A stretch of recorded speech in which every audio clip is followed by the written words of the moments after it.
इस वीडियो में हम लोग सॉल्व करेंगे एनसीईआरटी के एक्सरसाइज 5.2 का क्वेश्चन नंबर 5 1 से लगाए 8 तक सभी क्वेश्चनों के लिए इंस्ट्रक्शन है कि differentiate the functions with respect to x. यानी जो भी फंक्शन आपको दिया जा रहा है उसको डिफरेंशिएट करना है, मतलब उसका डिफरेंशिएशन पता लगाना है और सारे rule with respect to x का मतलब है सारे रूल एक्स पर लगाने हैं।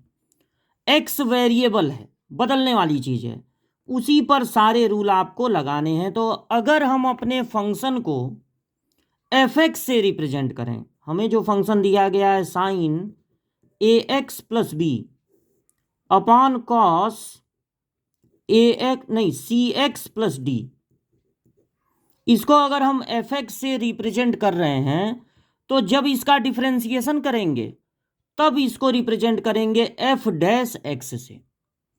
आपको जो फंक्शन दिया गया है उसमें न्यूमिरेटर है और डिनोमिनेटर है। न्यूमिरेटर में भी वेरिएबल है एक्स और डिनोमिनेटर में भी वेरिएबल है एक्स। तो आपको यहाँ पर डिफरेंशिएशन का डिवाइड रूल लगाना पड़ेगा। डिफरेंशिएशन का डिवाइड रूल लगाना पड़ेगा। इससे पहले कि आप डिवाइड रूल लगाएं, आपको ये जो न्यूमिरेटर है उसका डिफरेंशिएशन यानी d by D x of sine A x plus b सोच लेना चाहिए।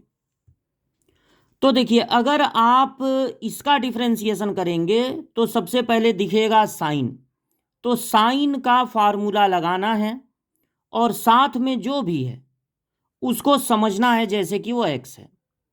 तो साइन एक्स का डिफरेंशिएशन होता है कॉस एक्स, इसको एक्स समझिए। साइन का डिफरेंशिएशन होता है कॉस, उसके बगल में इसको नोट कर लीजिए। आप साइन का रूल लगा दिए, अब साइन को छुपा लीजिए, इसका काम खत्म हो गया। अब क्या दिखने लगा, ए एक्स प्लस बी। तो अब इसमें मल्टीप्लाई होगा differentiation of a x plus B.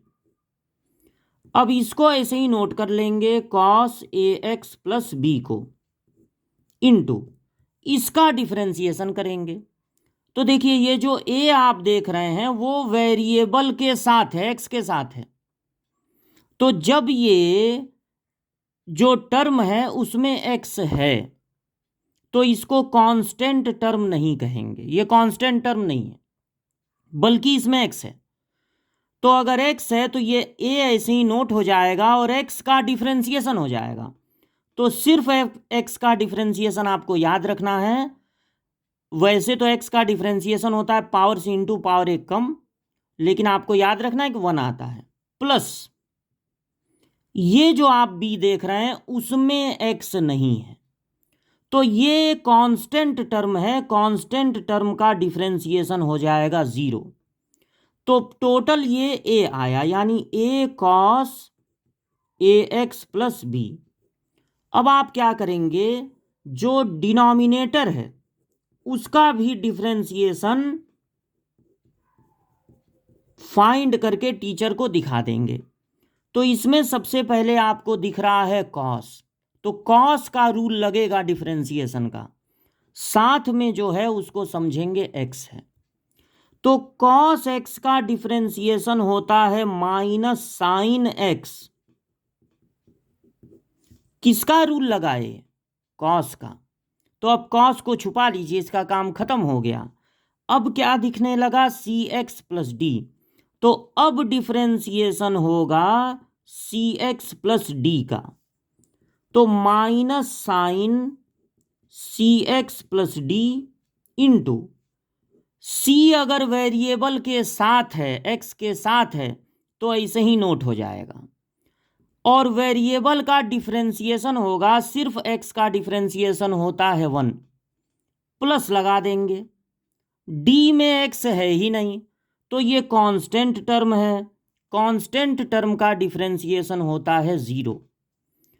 तो यहां पर कुल मिला के सी प्लस 1 यानी सी बचा, उसको पहले लिख दे रहे हैं, माइनस सी साइन सी एक्स प्लस डी।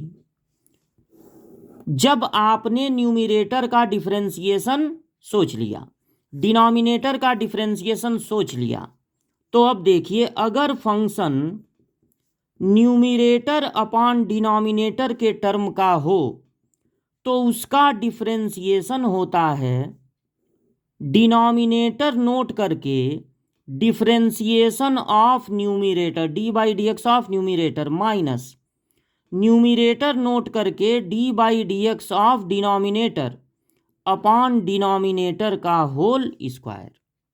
तो अब इसी फार्मूले पे आप इसको रख देंगे, इसे लिख देंगे एफ डैश एक्स। तो फार्मूला कुछ इस तरह से है, डिनोमिनेटर को नोट करना है पहले और उसमें डिफरेंशिएशन ऑफ न्यूमिरेटर मतलब इसका मल्टीप्लाई कर देना है, यानी ए cos A x plus B, फिर माइनस नोट करना है, न्यूमिरेटर नोट करके यानी साइन ए एक्स प्लस बी, उसमें डिनोमिनेटर का जो डिफरेंशिएशन आया उसका मल्टीप्लाई कर देना है। तो माइनस माइनस का मल्टीप्लाई हो जाएगा प्लस सी यहाँ लिख दे रहे हैं और साइन सी एक्स प्लस डी, ये सी एक्स प्लस डी है, अपॉन डिनोमिनेटर का होल स्क्वायर यानी कॉस स्क्वायर सी एक्स प्लस डी। क्या हुआ, डिनोमिनेटर नोट करके डिफरेंशिएशन ऑफ न्यूमिरेटर, फिर माइनस न्यूमिरेटर को नोट करके डिफरेंशिएशन ऑफ डिनोमिनेटर से मल्टीप्लाई हो गया अपॉन डिनोमिनेटर का होल स्क्वायर।